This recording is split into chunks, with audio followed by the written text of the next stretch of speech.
उच्चार रात्रंदिवस तुळशी माळ गळा गोपी चंदन टिया हृदय कळवळा वैष्णवांचा आषाढी कार्तिकी पंढरीची वारी आषाढी कार्तिकी पंढरीची वारी साधन निर्धारी आन नाही तुळशी माळ गळा गोपी चंदन टिया हृदय कळवळा वैष्णवांचा एका जनार्दनी ऐसा ज्याचा नेम एका जनार्दनी ऐसा ज्याचा नेम तो दिवा परम पूज्य जगी तुळशी माळ गळा गोपी चंदन टिया हृदय कळवळा वैष्णवांचा समचरण सरोजम साद्रणीला बुधावम जगननिहित पाणिं मंडलम मंडलानम तरुण तुलसी माला कंदरम कंजनेत्रम सदैवलहासं विठ्ठलं चिन्तयामि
पांडुरंगा करू प्रथम नमन दुसरे चरण संतांचिया त्यांच्या कृपादाने कथेचा विस्तारू बाबाजी सद्गुरु दास तुका ओम नमो ज्ञानेश्वरा करुणा करा दयाळा तुमचा अनुग्रह लाधलो पावन झालो चराचरी गुरुर ब्रह्मा गुरुर विष्णू गुरुर देवो महेश्वरा गुरुर साक्षात परब्रह्म तस्मै श्री गुरुवे नमः शरण शरण एकनाथा पायी माता ठेवीला पायी माता ठेवीला पायी माता ठेवीला शरण शरण एकनाथा पायी माता ठेवीला पायी माता ठेवीला पायी माता ठेवीला हे दुःख भंजन मारुती नंदन हे दुःख भंजन मारुती नंदन सुसला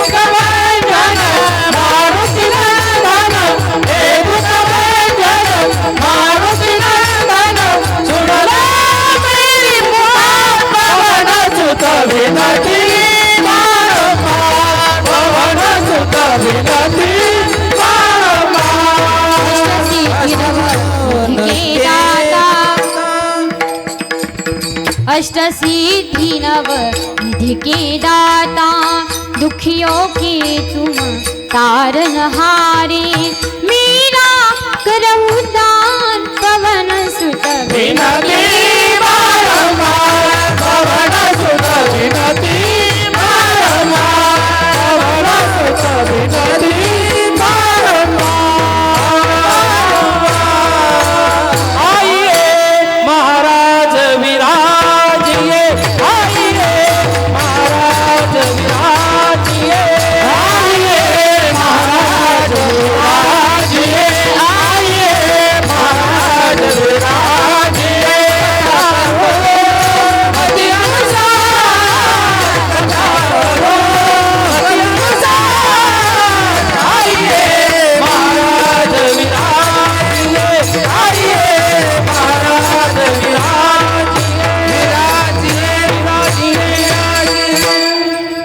आइए महाराज विराजी कथा करूं मती अनुसार आइए महाराज विराजी रामाय राम भद्र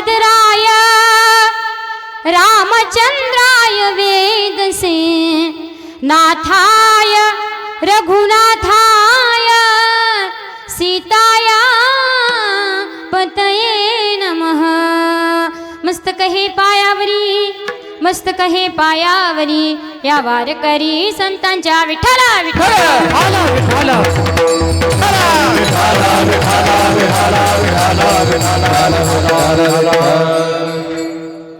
आवडी दिवसी तो एका प्रकार, नामाचा उच्चार रात्रंदिवस। तुळसी माळ गळा, गोपी चंदन टिळा, हृदय कळवळा वैष्णवांचा। प्रस्तुत स्थळी प्राप्त प्रसंगी कीर्तन रूपी सेवेकरता घेतला अभंग। पैठण निवासी शांतीब्रह्म एकनाथ महाराज यांचा 4 चरणांचा आणि देवाला काय आवडतंय आणि भक्ताने काय केलं पाहिजे असा उपदेश करणारा 4 चरणाचा उत्कृष्ट सोपा असा अभंग आज मी तुमच्या सर्वांच्या समोर घेतलेला आहे। या अभंगात जगद्गुरु तुकोबाराय सांगतात की आवडी देवासी तो एका प्रकार। या अभंगात नाथबाबा सांगतात की नाथबाबाला काही साधक जनांनी प्रश्न विचारला की नाथबाबा तुम्ही तर देवाची भक्ती करता, देवाची साधना करता, देवाचं एवढं ध्यान करता, तप करता, मग नेमकं तुमच्या त्या देवाला काय आवडते? तेव्हा नाथबाबा म्हणतात की आवडे देवासी तो एका प्रकार, नामाचा उच्चार रात्रंदिवस। माझ्या देवाला एक गोष्ट आवडते, काय केलेलं तर त्याच्या नामाचा उच्चार केलेलं हे माझ्या देवाला फार आवडतं। आणि आणखीन म्हणजे माझ्या देवाला गळ्यामध्ये पवित्र तुळशीची माळ घातलेली आवडते आणि कपाला वारकरी गंध गोपीचंदन टिळा लावलेलाही आवडतो। तुळशी माळ गळा गोपी चंदन टिळा, हृदय कळवळा वैष्णवांचा। आणि जे गळ्यामध्ये तुळशीची माळ घालतात, कपाला सुंदर असा गोपीचंदाचा टिळा लावतात महाराज, आणि तेच खरे कोण असतात? वारकरी असतात, तेच खरे वैष्णव असतात। आणि वारकऱ्यांनी कपाळाला गंध हा लावलाच पाहिजे, तरच तो वारकरी। म्हणून नाथबाबा म्हणतात की तुळशी माळ गळा गोपी चंदन टिळा, हृदय कळवळा वैष्णवांचा। आषाढी कार्तिकी पंढरीची वारी, साधन निर्धारी आन नाही। नाथबाबा म्हणतात त्या देवाला पंढरपूरची, पैठणची, आळंदीची वारी केलेली ही फार आवडते। आणि आपल्याला सगळ्याला ते एक देवाने काय दिलेलं आहे? साधन दिलेलं आहे। आपल्याला जन्म दिलेला आहे तो आषाढी कार्तिकी पंढरीची वारी करण्याकरता देवाने दिलेला आहे। आपल्याला त्याच्याजवळ जाण्यासाठी हे फार मोठं साधन आहे। नाथबाबा म्हणतात की एका जनार्दनी ऐसा ज्याचा नेम, तो देवा परम पूज्य जगी। ज्याचा हा सगळा नेम आहे कोणता? जो नामाचा उच्चार करतो रात्रंदिवस, गळ्यामध्ये पवित्र तुळशीची माळ घालतो, आषाढी पंढरीची वारी म्हणजे पंढरपूरची, पैठणची, आळंदीची वारी करतो, असा जो भक्त आहे नाथबाबा म्हणतात तो देवाला परमप्रिय आहे। विठ्ठल विठ्ठल विठ्ठल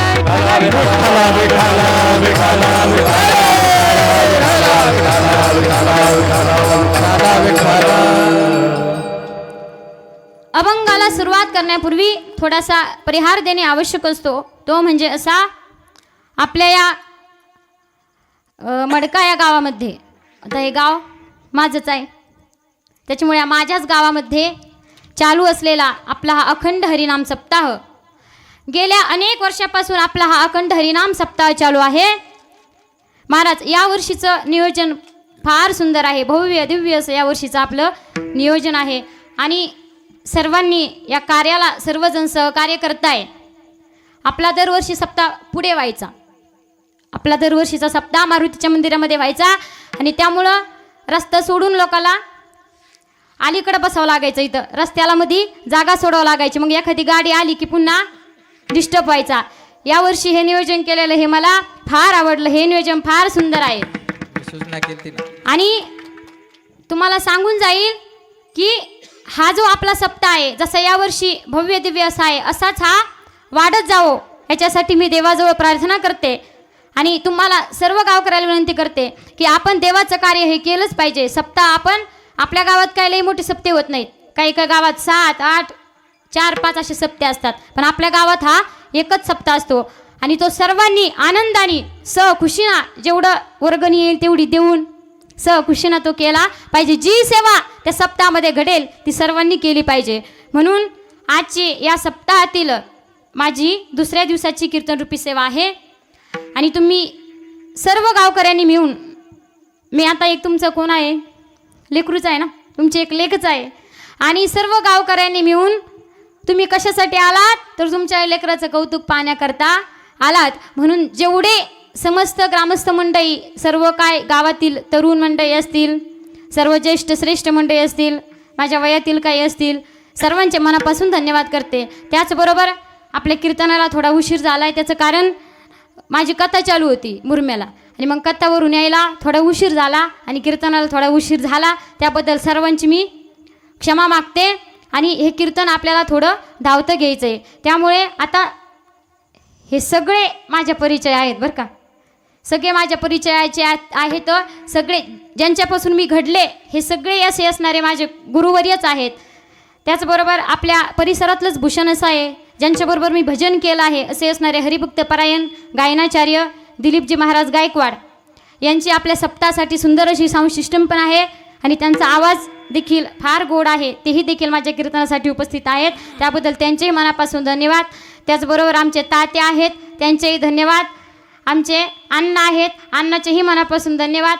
त्याचबरोबर प्रमुदादा आहे, त्यांचेही मनापासून धन्यवाद. काका आहेत, काकाचेही मनापासून धन्यवाद. आणि महाराज सर्वांना माहीतच आहे ना, सांगा ना. नाही तरी त्यांचा परिचय द्यावाच लागणार, नाही तर ते मला घरी गेल्यावर म्हणजे तुझ्या गावातले होते म्हणून तू सगळ्यांचा परिचय देऊन टाकला, पण माझा का बरं नाही दिला. पुन्हा घरी गेल्यावर आमचे भांडण व्हायला नको म्हणून माझे पतिदेव असणारे मी कीर्तन गायन हे तर तुम्हाला माहीतच आहे, अगोदरपासून करतेच आहे. पण ज्यांनी मला नंतर घडवलं, ज्यांनी मला कथेचा अभ्यास दिला, मला ज्यांनी कथाकार केलं, ज्यांनी मला भागवताचार्य केलं, ज्यांनी मला रामायणाचार्य केलं, असे असणारे माझे पतिदेव अंगद महाराज भिंगारे हेही उपस्थित आहे, त्याबद्दल त्यांचेही धन्यवाद. बाप्पू महाराज काळे हेही उपस्थित आहे, त्याबद्दल त्यांचेही धन्यवाद. आणि त्याचबरोबर आमचे महाराजांचे असणारे बंधू सोमनाथ महाराज गायकवाड हेही आज माझ्या कीर्तनासाठी उपस्थित आहे. आणि आपल्या सर्व गावातील भजनी मंडळ, आता एकाचं नाव घेतलं तर सगळ्यांना माहीतच आहे नावं बरं का, राग येऊन नका देवा, एक क्षमा मागून बोलते. सर्व बसलेले सर्व गावातील काही भजनी मंडळ खाली बसले, काही उभा राहिले, काही ज्येष्ठ श्रेष्ठ मंडळी, आपली संपूर्ण सप्ताह कमिटी, त्याच्यात राजू मामा आहे, सुनील मामा आहे, दाजी आहे, आमचे बरेच जण असे सप्ताह कमिटीमध्ये पण सर्वजणांचा यावर्षी लाभ आहे. सर्वांचे मनापासून धन्यवाद करते. महिला मंडळ भरपूर संख्येने उपस्थित आहे, कारण कीर्तन कसं करते कसं नाही ऐकायला याच्यासाठी आल्यात, बरोबर ना. त्याचबरोबर मृदुंगाची सुंदर साथ ऋषिकेश महाराजाचे ना निजवे निमगावचे, त्यांचं पॉम्प्लेटवर नाव होतं म्हणून आमचा काय एवढा परिचय नव्हता, पण नाव वाचलं. महाराजांची सुंदर साथ आहे आणि जशी सुरुवातीपासून आहे तशी शेवटपर्यंत राहू द्या हीच नम्र विनंती. आणि त्याचबरोबर आणखीन गावातील सर्वजण आहेत कीर्तन, सगळ्यांचे नाव घेतले असते मी, पण कीर्तन जर लवकर सुरू झालं असतं, माझ्याकडून थोडा उशीर झाला म्हणून सगळ्याची एकदा क्षमा मागते आणि कीर्तनाला सुरुवात करते. या अभंगात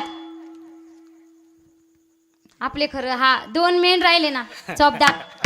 जर महाराजाला जर कोणाची भीती वाटली आणि महाराज जर वाटलं पळून जावा तर 2 धरून ठेवायला पण काय आहेत चौपदार आहेत. आपले पांडू मामा पण आहेत आणि त्याचबरोबर आपले मोडके काका पण आहेत, यांचंही धन्यवाद करते.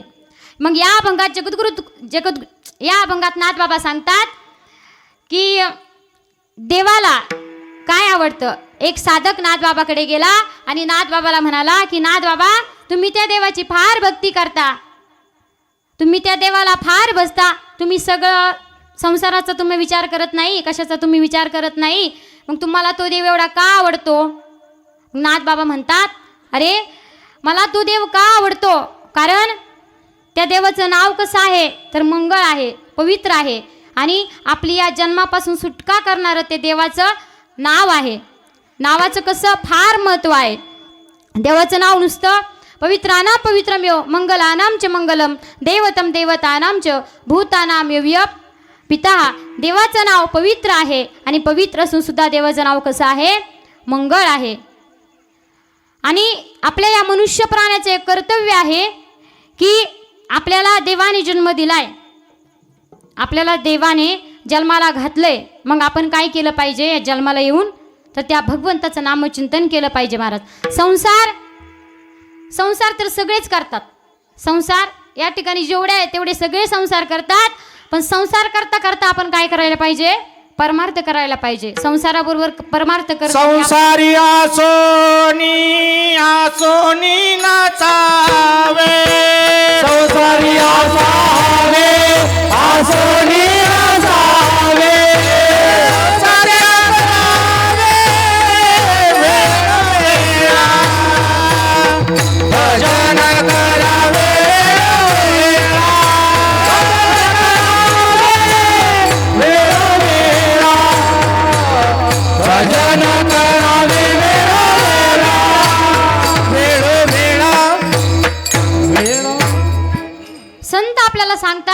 आपल्याला जन्म भेटलेला आहे, पण फक्त संसार करण्याकरता भेटलेला नाही. संसाराबरोबर आपण परमार्थ देखील केला पाहिजे, आपण हरिपाठ देखील केला पाहिजे, आपण कीर्तनाला देखील गेलं पाहिजे, आपण कथेला देखील गेलं पाहिजे.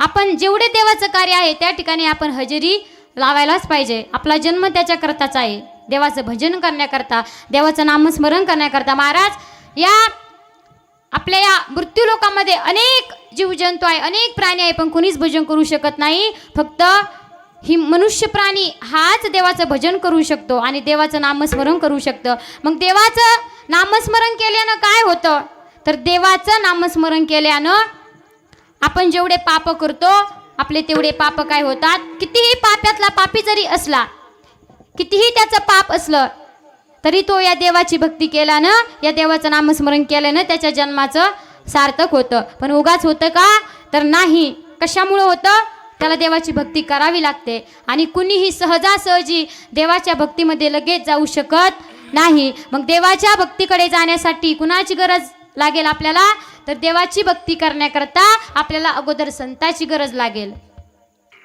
देवाची भक्ती करण्याकरता आपल्याला अगोदर संताच्या जवळ लागेल, संताची सेवा करावी लागेल, संताची संगत करावी लागेल. तेव्हा आपण कुठेतरी त्या देवाजवळ जाऊ. संतन के संग लाग रे तेरी अच्छी बनेगी, संतन के संग लाग रे तेरी अच्छी बनेगी, संतन के संग लाग रे तेरी अच्छी बनेगी, संतन के संग रे तेरी अच्छी बनेगी, अच्छी बनेगी तेरी बिगड़ी बनेगी, अच्छी बनेगी तेरी बिगड़ी बनेगी, अच्छी बनेगी तेरी किस्मत खुलेगी, अच्छी बनेगी तेरी किस्मत खुलेगी.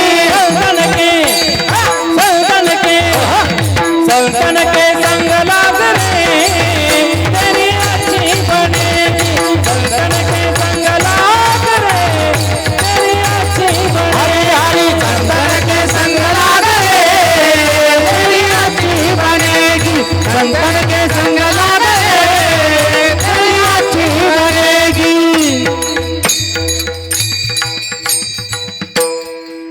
संतन की संग लाग रे तेरी अच्छी बनेगी. आमच्या दिलीप महाराजांनी सुंदर प्रमाण दिलं की संतांच्या संगीत आल्याच्या नंतर काय होतंय, तर अच्छी बनेगी तेरी बिगड़ी बनेगी, अच्छी बनेगी तेरी किस्मत जगेगी. संतन के संग लाग रे तेरी अच्छी बनेगी. आपल्याला जर देवाजवळ जायचंय तर अगोदर आपल्याला संताजवळ जावं लागेल, कारण संत हेच आपल्याला भगवंतापर्यंत पोहोचवतात. म्हणून आपल्याला अगोदर संताची सेवा करावी लागेल. संत चरण रज लागता सहज, वासनेचे बीज जळून जाय. आपण एकदा का संताच्या संगतीत आलो, मग आपण थोडं थोडं संसारापासून विरक्त होतो आणि भगवंताजवळ येतो आणि भगवंतही आपल्याला जवळ घेतो. कारण पण त्याकरता आपल्याला त्याची तेवढी शुद्ध अंतकरणाने भक्ती करावी लागते. तेव्हा तो भगवंत आपल्या जवळ घेतो. उठायचं आणि लगेच जायचं आणि देवाला म्हणायचं, देवा मी तुला हे मागतो आणि तुम्हाला ते देऊन टाक. तर देव देणार नाही. देव काय पाहेन, तर भावेन देवम कलया नरेंद्र, धनेन कांता कपटेन शत्रू, सत्येन मित्रम कृपया च पुत्रम, ज्ञानेन मोक्षम वशमानयंती. देव हा आपल्या अंतकरणातला भाव पाहत असतो. काय पाहत असतो? भाव पाहत असतो. आणि आपल्याला देवाजवळ जायचंय, मग आपण संताची अगोदर सेवा करायची. मग संत सांगतात आपल्याला, अरे बाबा तुम्ही काय करा, देवाचं भजन करा, देवाचं नामचिंतन करा, देव तुम्हाला लगेच जवळ घेईल. संत सांगून गेले, अनेक संतांनी सांगितलंय आणि नाथबाबा पण अभंगाच्या प्रथम चरणात ते सांगतात. आवडे देवासी तो ऐका प्रकार, आवडे देवासी तो ऐका प्रकार, आवडे देवासी तो ऐका प्रकार, आवडे देवासी तो ऐका प्रकार, आवडे देवासी तो ऐका, आवडे देवासी तो ऐका, आवडे देवासी तो ऐका, आवडे देवासी तो ऐका प्रकार, ऐका प्रकार, आवडे देवासी तो ऐका प्रकार.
प्रथम चरणामध्ये आपल्याला सांगतात की आवडे देवासी तो एका प्रकार ना